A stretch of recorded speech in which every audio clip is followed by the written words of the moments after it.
How do you feel like you're doing? I feel like I haven't played in a week. I just got here this morning, so. But my drives are good. I can't complain about my drives.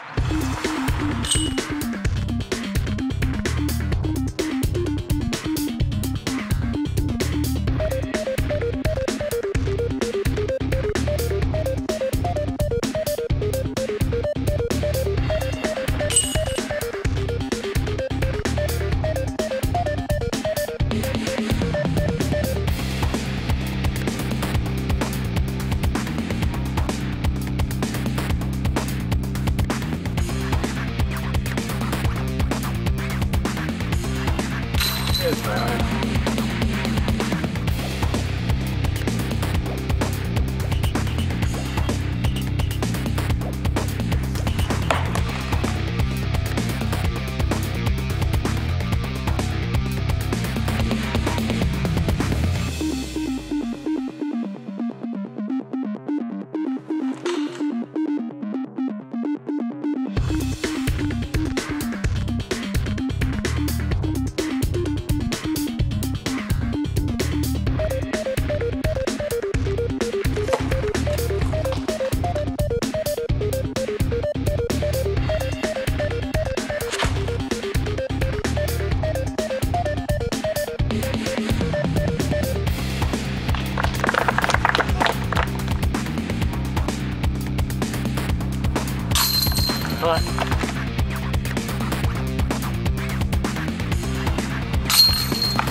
So Paul, I know you get a lot of questions in person and online about trying to stay in shape.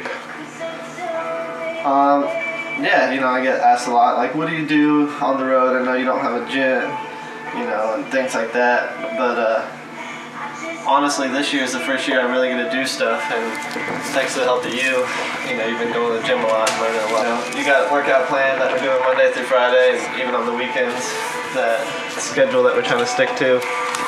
As you can see, like Monday, it's all upper body, arms. Tuesday is legs. Wednesday, you got a lot of core stuff and stomach. And then Thursday and Friday are kind of like a cross between them. It's not the hugest list out there, but it's enough to stay in shape and get in shape. And you know, it's the first year that I get to do this, so I'm trying to stay ahead. But I know a lot of other people out there are doing the same thing, getting in shape, and you know, you're gonna see a lot more competition. So we're down here at Old Settlers Park. Yeah, 2 weeks ago I took second to Kevin Bates. I played those courses blind. I never do that. I don't think I've done that in like 4 or 5 years, but it was just such a long drive. You know, I was still able to take second. Learned those courses for 8 tier in 2 weeks, 3 weeks, I don't know, somewhere down the road. But yeah, now I know those courses, so I'm ready for the 8 tier. But yeah, now I'm down here at Old Settlers Park, learning the course, learning the wind. I hear it's windy here all the time, so getting some practice in. Lots of OB. Lots of OB, lots of long holes, so we're getting these destroyers prepped and ready for this tournament, and looking for that putt, and you know, just preparing, trying to be prepared this week, because last time I was in Texas I really wasn't.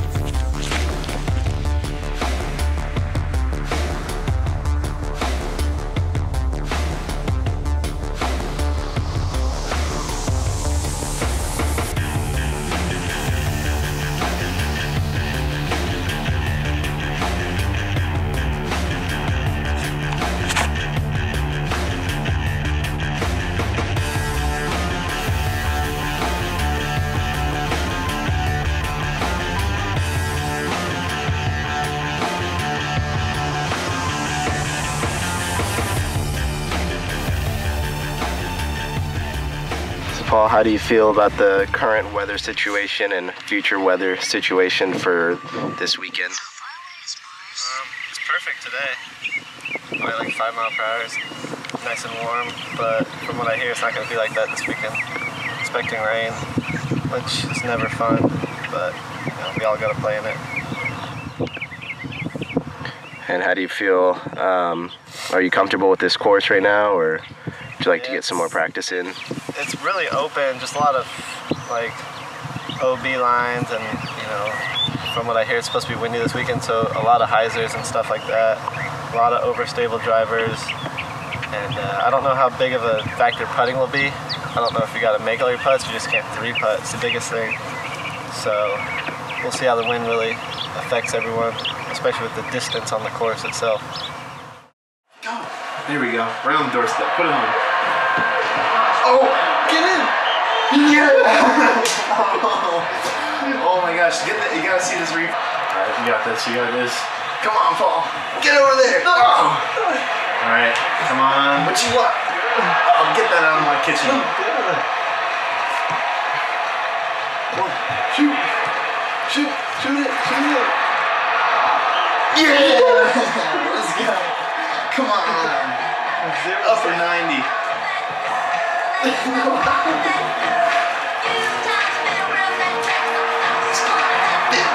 Cause I ain't no holler back. Get it 3 now. Come on. Who else? How are you going to change your game since your practice? The wind's not actually as bad as it has been, but it's freezing out today. It's probably like 50 something right now, which is cold compared to yesterday. I think it was like 80 something. I'm kind of sunburned from yesterday, so it's definitely a big change. And I think nobody's ready for it, so we'll see what happens. I just gotta keep them in bounds on these first 7 holes and then try to attack the back half, so should be good. 2 minutes on tee off.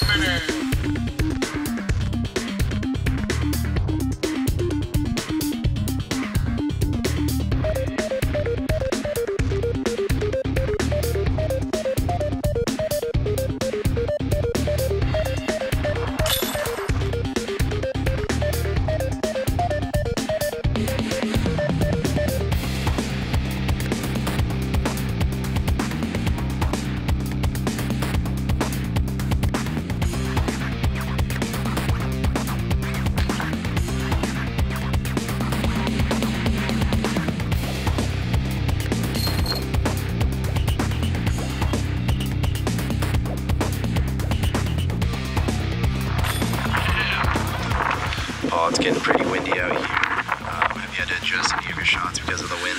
Yeah, I've had to play a lot more safe on these opening holes, but now we're getting to the birdie holes, so hopefully it doesn't affect the short holes too much.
Jon McBeth on his first night round shot.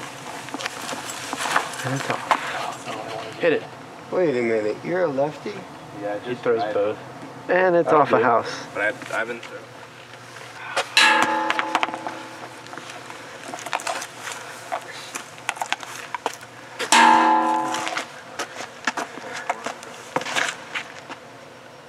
Yeah, you're a nice slide. Sure.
going into the final round of the Texas States. You're about 6 strokes behind the lead. You played a pretty good game yesterday, but a couple mistakes. What kind of mistakes were you making? Yeah, like you said, the round went really well. I had 15 twos, I think 16 course birdies, but my mistakes were on the par 3s. I took 2 double bogeys yesterday, which one of them's a pretty gettable par 3, which I should have gotten. And the other guys on my card all 2'd it, so there was a 3-stroke swing right there. But I mean, just keeping it in bounds. Those 2 5s that I had, I threw both my drives out of bounds and then had really bad upshots. So it's fixing those mistakes and doing exactly what I did on the rest of the holes. If I want to come back and win, you know, I got to shoot at least 55 or better today in this wind. That way it puts pressure on Ricky to have to shoot in the 50s, which, you know, it's not guaranteed depending on how windy it is. And from what I hear, it's going to be windy and rainy and cold, so it's not going to be too pleasant out there. Florida, sitting on a total throw count of 117, Paul McBeth.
We just got done with the Texas States.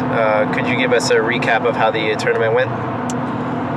Yeah, I mean, it went pretty well. I finished 3rd, a few back, I think like 12% of Ricky. But it was like extreme as can be. You know, the first day we had I think we had a south wind, pretty breezy. Ricky lit it up, shot 11.07, which is pretty good out there. Then day 2 is really calm. Really calm. I was able to play pretty well. I had 15 twos out there, which is, I think there's only 17 holes that you can two. And the 2 that I missed, I ended up double bogeying, so that's really what caused my score to be not so great, or not as good as it could have been. But I was still in it, and then Sunday was cold, and then there was a north wind. Continue to follow Interstate 40. There was a north wind, and kind of each day it was different. So Sunday was south, or Friday was south. Saturday it was minimal, and then Sunday was a north wind, which kind of was an advantage up into a point. You know, if it wasn't so cold and wasn't so windy. I think we could have scored pretty well, but I ended up finishing third. I had a 7 and a 5 back to back, but you know, I was still able to shoot 10.53. So I mean, I can't really be mad at that. That I could, you know, play so poorly in a round and still be able to shoot above my rating. So you know, it's kind of a positive that I can see. You know, I can see the growth in my game, and you know, even when I do have 2 terrible holes like that, I can still keep it together and shoot, you know, average. So you know, it's something I gotta take as a positive more than a negative, because it is a really good positive being able to, you know, play so poorly but still be able to, you know, keep it together. I guess have it be above average in most people's eyes. And where are we off to now? We are off to Fayetteville, Arkansas, to hang out with one of the junior team members, Madison Roger, and her dad and his girlfriend, and you know, we're gonna hang out with her, see what she's all about. I know she's really good. I met her a few times, and you know, kind of see how she's feeling about the team and see what she's doing, what she's been up to, and you know, just kind of get to know the junior team members a little bit more. And then from there, we're going to Branson, Missouri for the one-stop Journey Post tournament. I hear it's a really cool course, old golf course. It's maintained pretty well, so kind of excited to see that course, the Tree Lodge, I believe it's called. But there'll be some good competition there, and should be a fun tournament. Awesome. Anybody you want to thank or anything like that? Yeah, I mean, down there in Texas, of course, Innova Champion Discs are always supporting me. Crush Clothes, carrying the grip bag around, and then you know, shout out to Ideal Discs. You know, they got some good things going. They're down in the Dallas-Fort Worth area, so don't be surprised if you see that name soon. And then, of course, Kyle Sawtelle. You know, hung out with him all weekend. And then Nate and Krista for allowing us to stay at their place. They're awesome people, and then it was nice meeting their family and their daughters and dogs, and you know, just enjoying our time there. So it was a blast, and you know, can't wait to go see some, you know, familiar faces again next year.